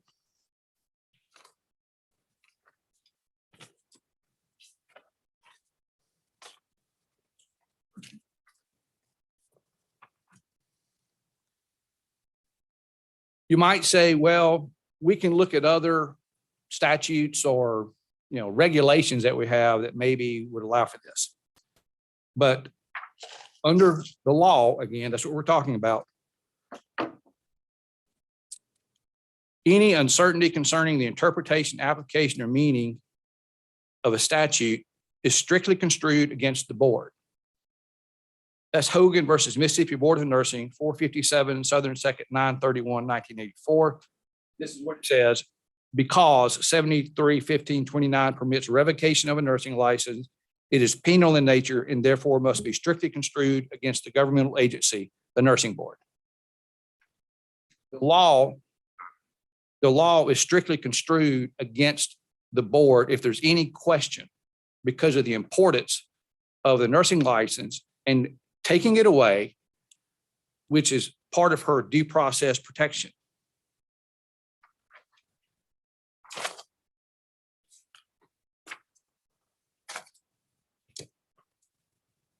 Even if you get past that point, which, the board proceeded with the hearing. And they went on to find her guilty, and then the discipline they imposed upon her for these facts far exceeds similar discipline in other matters before the board. In essence, she had a conversation with Dr. Truly, She thought that Dr. Truly was going to be her collaborative physician. Dr. Truly says, that's not what I understood. She had 6 collaborative physicians at the hospital. She had 1 at the prison.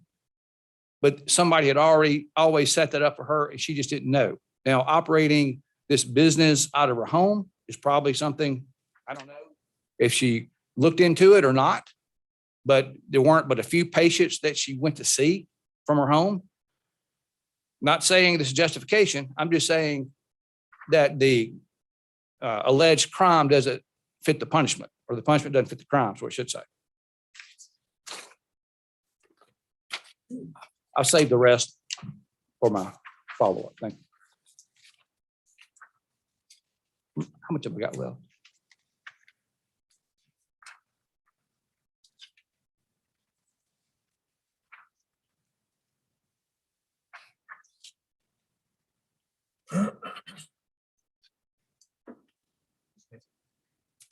Thank you very much. Good afternoon. My name is David Minton. I'm a Special Assistant Attorney General for the state of Mississippi. Happy to be here representing the board. And I'd just like to address a few matters brought up by counsel opposite. But first off, I would remind this board of its standard of review. You can only affect a decision of the hearing panel if one of 4 factors is found stayed. The first being whether or not the hearing panel's decision was supported by substantial evidence. The second being whether or not the decision was arbitrary and capricious. The third being whether or not the hearing panel exceeded its scope of authority. And the fourth being whether or not a constitutional or statutory right was violated. That's by statute as well. Those are the only 4. If you find one of those 4, you can affect this decision. If you don't, you can't. Now, the appellant, Ms. Singleton, has brought up 2 of these matters, in my opinion. The first being the due process, which would fit under that 4th prong, constitutional or statutory rights violated. The second, of course, is the arbitrary, as plain as day, whether or not the decision was arbitrary and capricious. They have not brought forward substantial, not supported by substantial evidence, and they have not brought forward outside of scope of authority. I will start with the due process claim, and I would state that looking at the Span case, counsel opposite has cited, it is distinguishable from the instant matter. That was a motion to dismiss on the basis of lack of notice. It never went to trial or anything of that nature. This went to hearing. And because at hearing, Ms. Singleton did not object to moving forward. Therefore, based upon case law, she waived a due process violation or a due process issue. That is well settled under Mississippi and U.S. Supreme Court law. I quote several cases, Dennis v. Dennis. These aren't necessarily administrative hearing cases, but they run the gamut. Dennis v. Dennis, a 2002 Mississippi Supreme Court case found at 824 Southern 2nd 604, basically held that a party that waives their claims of defective service in violation of due process when objected for the first time on appeal. That's what happened here. They're objecting to the potential due process violation for the first time on their appeal, not at the hearing below. Similarly, Caston v. State, which cited Dennis, 823 Southern 2nd 473. If no contemporaneous objection is made, the error, if any, is waived. Looking at from an administrative level, this is a U.S. Second Circuit case, EEOC versus Local 28 of the Sheet Metal Workers International Association. This was cited by the Supreme Court in a 1995 Mississippi case, Carvey State. It holds that, once again, a claim of due process right violations are waived where it was not raised until after a court, in that case, had rendered its decision. So while the argument about due process being required is correct, it is also waivable if not objected to at the hearing below, and that is what occurred in this case. Therefore, any arguments that the matter should be set aside because of a lack of constitutional protection or violation of constitutional protections was waived by Ms. Singleton. Now, obviously, Ms. Singleton is not an attorney. She probably did not know that. However, she was not entitled to an attorney in these matters. She had a right to an attorney. And as she testified, and that's found in the transcript, she was willing to move forward without an attorney. Therefore, that argument has no merit. She waived that argument of a due process violation. Moving on to the question of whether or not the discipline in this case was arbitrary and capricious. The Mississippi Supreme Court has looked at arbitrary capricious, and those are some vague words, but the Supreme Court has tried to define that as best it can. Generally speaking, and this comes from Mississippi State Department of Health, versus the Natchez County Hospital, a 1999 Supreme Court case, 743 Southern 2nd, 973. A decision is considered arbitrary and capricious if it is based upon the will of the decision maker alone and implies a lack of understanding or a disregard for the underlying facts and settled controlling principles. If you review the transcript, if you review the record, that's not evident here. The hearing panel looked at the evidence and Ms. Singleton's admission that she committed these acts, which are black and white violations of this board's regulations and state law. They did not pluck this probation out of the air or pluck this prescriptive authority suspension out of the air. They looked at the facts, they looked at the evidence, they looked at her admissions and determined that this was an appropriate violation. They used, an appropriate discipline. They used their judgment and weighed it against the facts when coming up to this. Now, arbitrary and capricious, even though they did not raise the other two factors, they kind of tie into the arbitrary and capricious standard anyway. The Mississippi Supreme Court has even said that if a decision is supported by substantial evidence, it cannot be considered arbitrary and capricious. That comes from a case involving the Mississippi Transportation Commission versus Anson, found at 879 Southern 2nd, 958, a 2004 Mississippi Supreme Court case. Basically there, the Mississippi Supreme Court has said, look, if there's substantial evidence supporting your decision, it's not arbitrary and capricious. And here we have substantial evidence. We have records of prescriptions that were issued on the paper of an unregistered and eventually dissolved clinic that had no collaborative physician attached to it. Now, it's true that Ms. Singleton did have collaborative physicians through other clinics and medical practice, but she didn't here, and that is undisputed. Now, you may be wondering what substantial evidence means. Well, substantial evidence doesn't mean a lot, doesn't mean a ton. It just means relevant evidence that a reasonable mind might accept as adequate to support a conclusion. Here we have an admission of the alleged violations, issuing prescriptions for controlled substances without a collaborating physician from an unregistered site without the proper records. That happened, that was admitted to, and therefore it supports the hearing panel below's decision to place her on probation for 36 months, take away her prescriptive authority for, I think it was only a 24-month period in which she lost prescriptive authority, so it's not even part of the full probation, if I remember correctly, issue a fine, as well as require some continuing education. That is all reasonable under the circumstances here. And again, it should also be pointed out, this wasn't one or two instances. This was over a 2-year period and around 24 prescriptions to 2 different individuals, not 1 or 2 times where she made the mistake. I believe it was 22 or 23 times over a 2-year period.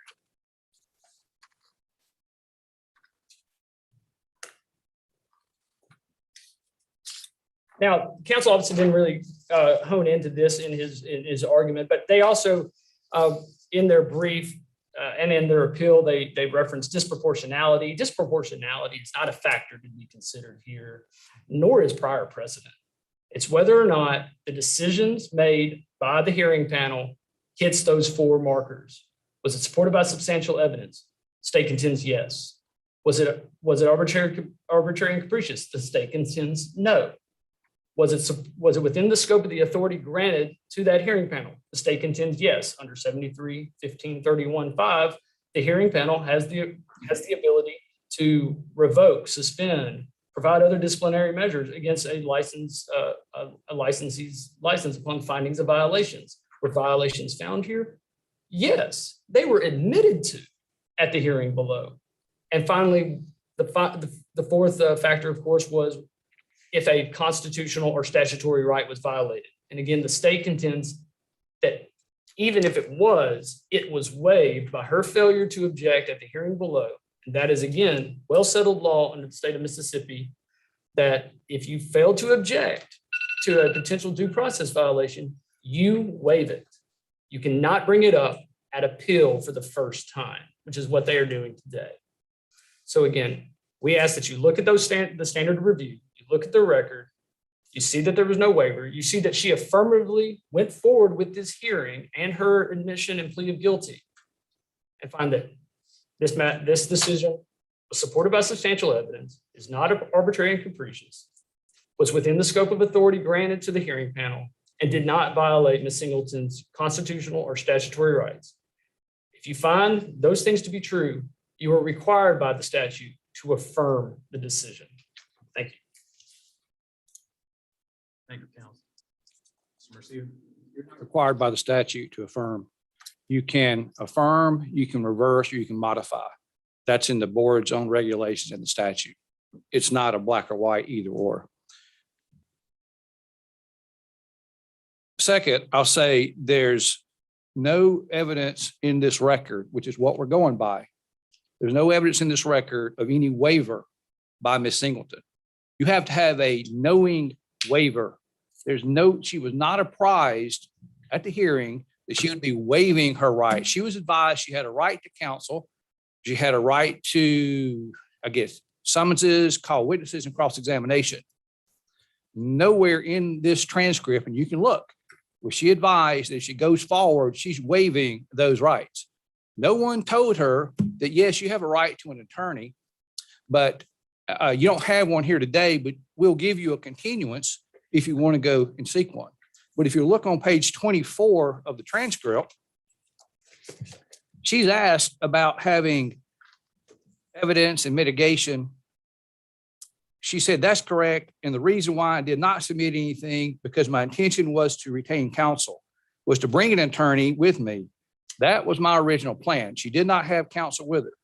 Well, that plan fell through. I was not able to afford counsel. In the dates between life happens, COVID happens. And I know that's not, once again, that's not an excuse, but I just was not able to meet the deadline.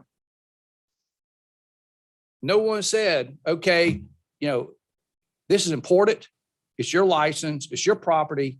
We'll give you a continuance to let you get an attorney. Yet this counsel wants to tell you that this layperson, this nurse, waived a due process right that probably half of you on this board didn't understand before we started talking about it today, but she waived it. That's not the law. If you'll look at that green card attached to Exhibit B5, that's the standard that this board goes by. If Mr. Wiggins or another hearing officer sees that that's not what's been done, it was pointed out by the counsel for the board at the beginning of most every hearing I've been here, that's one of the things they go through. You'll see on almost every record, they confirm that notice was given. And that's the board's responsibility. It's not my client's responsibility to confirm that she was given proper notice. There was no patient harm here in this case. There was no waiver on the record. She was not advised she could obtain a continuance to obtain an attorney and come back and put on the evidence for mitigation that she would like to. She has evidence. I can't go into it today because we're here on the record, which contains no waiver by her. It's conjecture and it's just speculation by Mr. Minton that she waived it. She had no idea what she was doing. I can assure you that. I don't think that was me. All right, thank you, counsel. Do the board members have questions for, start with Mr. Mercier?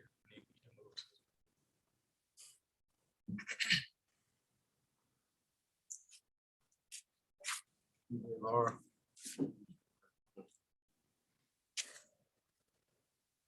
Mr. Adams, Ms. Moore, can you hear us? Yes, sir.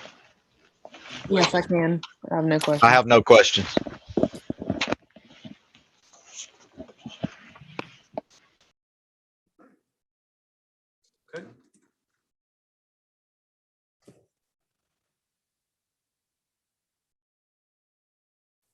All right, at this time, I ask that the board close determination as to whether executive session is necessary for deliberation on this matter. Have a motion. Moved and properly seconded, all in favor, please signify by saying aye. Any opposed? That motion carries unanimously. I entertain a motion for the board to exit to executive session for deliberation on appeal related to license number R 901359 NP. Moved and properly seconded, the board is now in executive session. We shall return shortly with a decision.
We'll just do this again.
Entertain a motion for the board to return to regular session. Motion? I'll second. Been moved and properly seconded. All in favor, please signify by saying aye. Aye. Opposed? The motion carries unanimously. The board is now back in regular session. Following deliberation on license number R 872540, R 901359 NP. The full board renders the following: removal of probation on the RN license,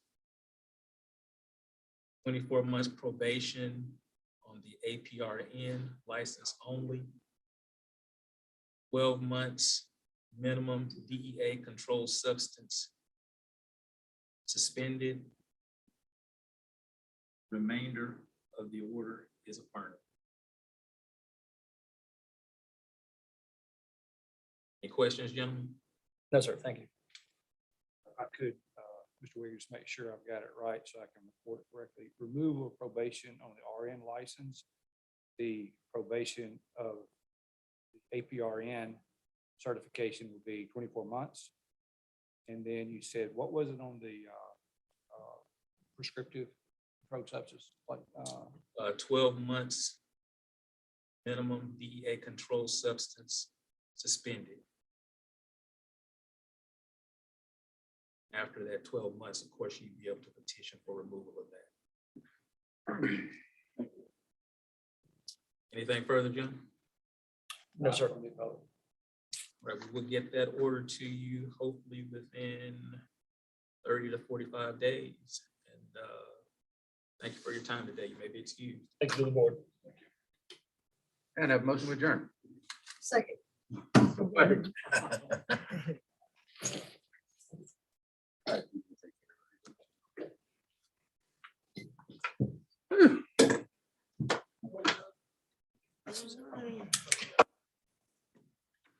You do it, man. This is Joe this week. Absolutely, absolutely. Hey, Brett. Lacey. Yeah. Yes, we appreciate your time. Good to meet you. Yeah, whatever you want. I'll see you go.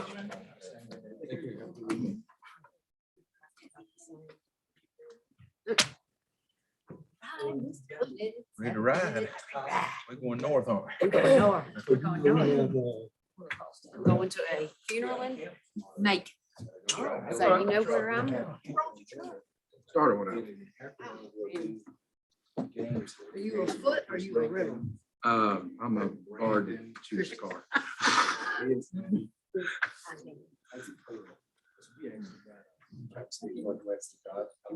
Bye-bye. I don't.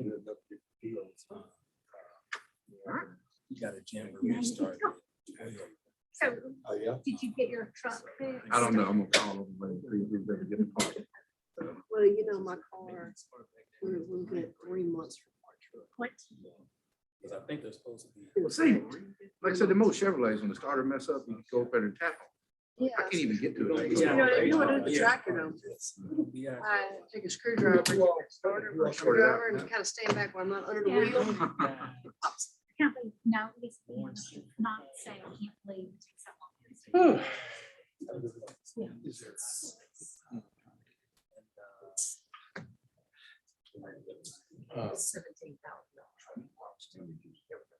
So what, I mean, you're.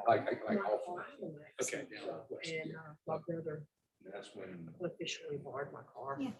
Yeah. Guess I'm gonna try to go get one of the rest stuff. Ran over transport truck tire. Be ready to hit. It just ripped everything out from underneath. Yeah, now you're right about that. Transmission, motor mount, AC compressor, all the wiring. And so they're having to replace a bunch of stuff, and they said it, and they're just having problems with it. So All right. That's good. said, Yeah, my husband does owns an electrical contracting company. And I mean, some of our stuff, we're having to wait months to get to do jobs, and it's just a headache trying to do anything now. I mean, anything, we have trouble. Medical supplies, I have trouble.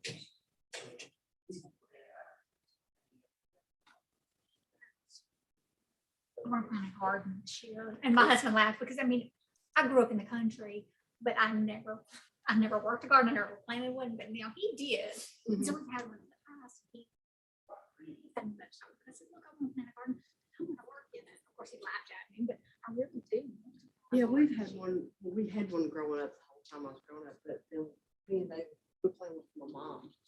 It's at my house, and it's an ordeal when you're talking as big as what they, I said, don't put that garden that big. Oh, it'll be all right. It'll be all right.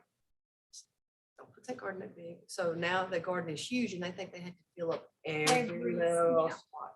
So instead of going up there for an hour in the morning and an hour at night, you're spending hours Yeah, seen in the garden. I don't mind the Hours. small one, but I wouldn't want Oh, this one would be third world country. You can't never do anything, just normal. Both, and when you get them together, Do they it's have a, a big family? You know, yeah, but we have normal, but now my husband, his dad was like one of 12. see, yeah. And that's And then what we have 5 kids too, Yeah. so we have a lot, coming in and out, but I'm like, we're never home. And my mama wants to do it, and she can, but she's 75 years old. She don't need to be up there. She thinks she's 20, but she's I not. have one of those too. So, and like I said, Constantly have to tell seriously my could feed a kids, third world to country. Get on to, and tell them, you cannot be doing that. I mean, you're 74. You don't need to be doing the things that you're doing. I'm your mother. I can do what I want to. It's like, okay. Well, Whatever makes you feel froggy, mama. Y'all have a good day. You too. See you next time. yeah.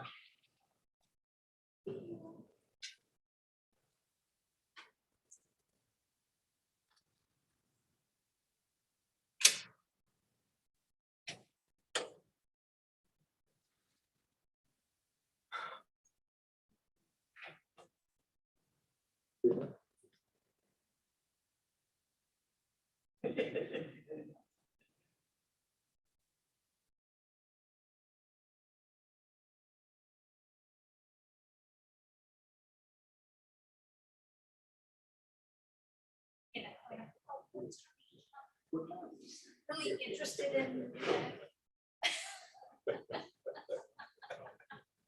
wouldn't admit that to everybody.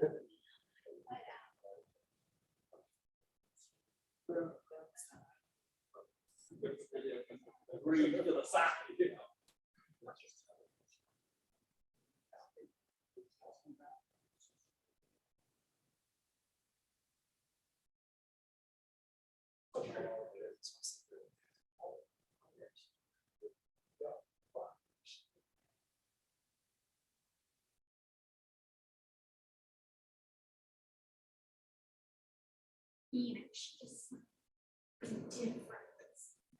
Like, no, there's not a difference.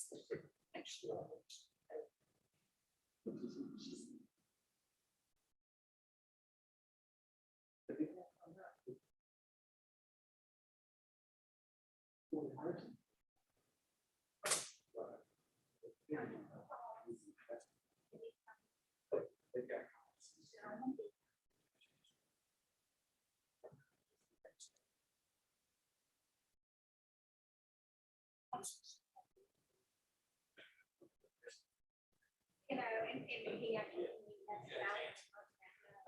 And then.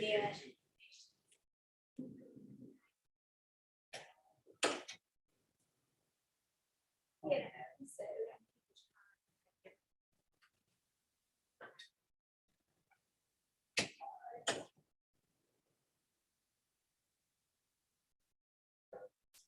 Yeah, yeah, yeah. I don't know where I thought I was going without this.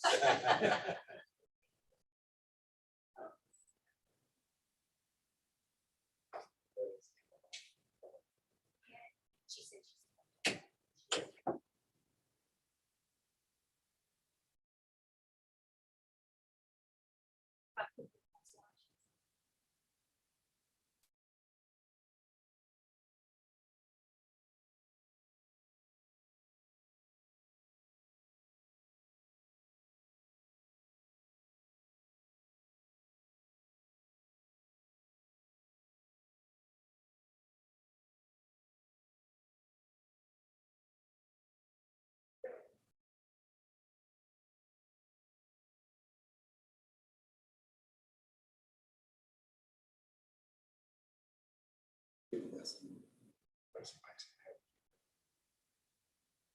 Somebody's gonna have.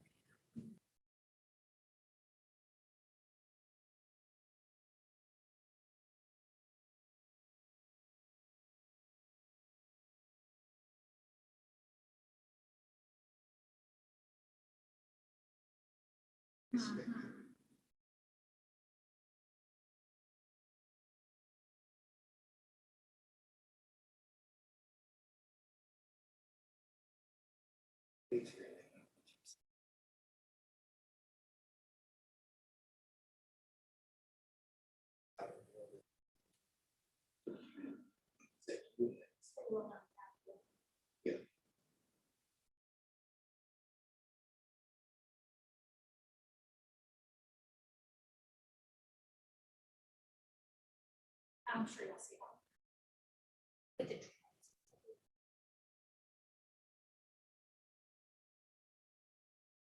basically, what it boils down to.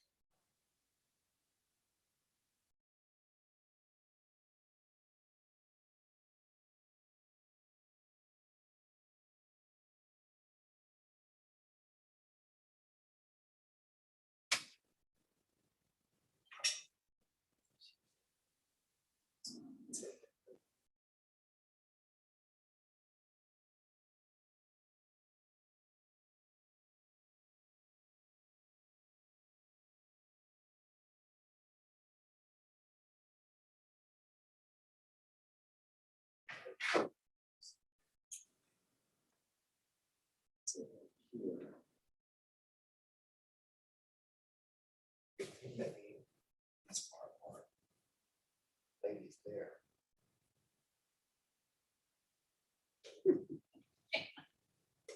So. Where she says,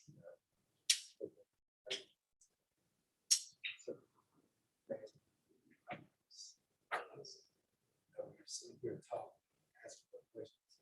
And she's looking at your Oh, I mean, yes. that just shows you it's strong Yes. now. And so, and I was like, I said, man.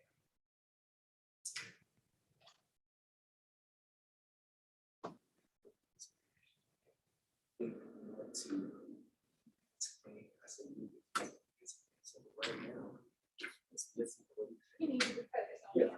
it. So she's like, okay, I'm listening, I'm listening. I just wanted to question. Yes. Right.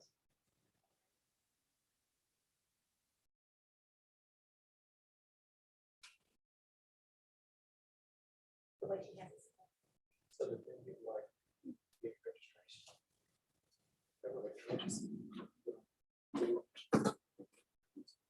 Or for this I'll get those. Hmm. So I'll pick those up. The nameplate, okay. Let's get this other stuff. We have phase, summer, fall. And they do all kinds of stuff in facility.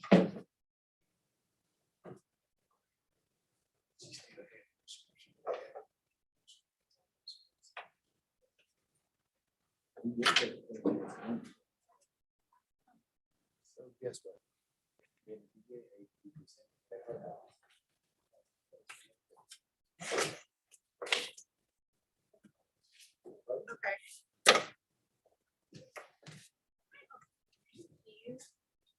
I would have been, you know, when I would have realized it. Oh, no. Y'all still alive. Yeah, because I see Tina still on here.